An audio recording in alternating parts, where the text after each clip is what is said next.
All right, Lynn, thanks so much. We begin your headlines with breaking news this morning. Pope Benedict XVI has died.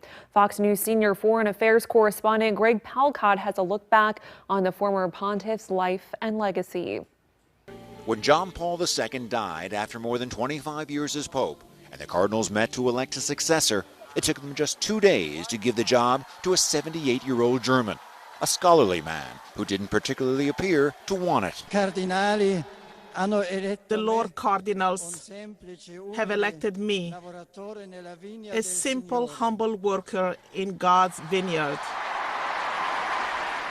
For decades, Cardinal Joseph Ratzinger had been a key advisor to John Paul II on questions of Catholic doctrine, earning a reputation as a staunch conservative. As Pope Benedict XVI, he battled relativism, the idea that what's true for one person might not be true for someone else.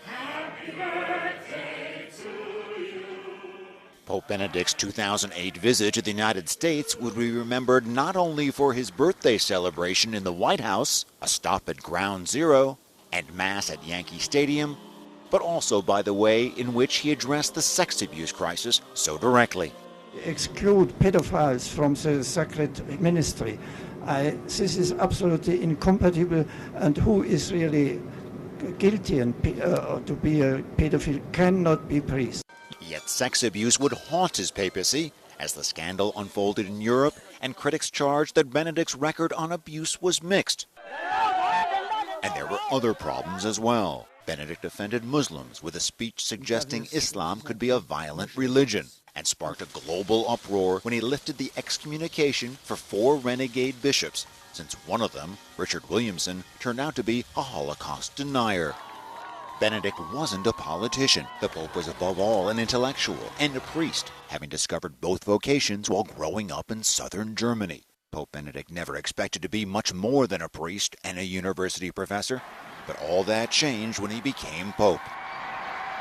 Benedict made several international trips, including Germany, Australia, and Portugal, and was surprisingly well received by the crowds.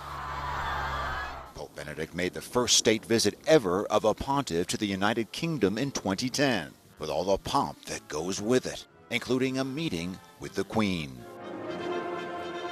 The Pope addressed dignitaries and politicians in Westminster Hall, a significant meeting in a significant location, the very place where, almost 500 years earlier, the Catholic St. Thomas More was condemned to death. Although he was nearly 85 at the time and had just begun to use a cane in public, in March 2012, Pope Benedict also traveled to Mexico, one of the largest Catholic countries in the world, and to Cuba. The Church's activity has been severely curtailed in the island nation, and the Pope asked that Catholics at least be allowed to run their own schools there. In one of the most important decisions of his papacy, Benedict XVI put John Paul II on the fast track to sainthood, deciding that his predecessor should be declared blessed, the last step before he officially becomes a saint. It was his age and frail health that prompted a decision in 2013 for Benedict to step down as the leader of the worldwide Catholic Church, a move that shocked the Catholic faithful around the world, as Pope Benedict XVI was the first head of the Roman Catholic Church to resign in almost 600 years. Greg Palkot, Fox News.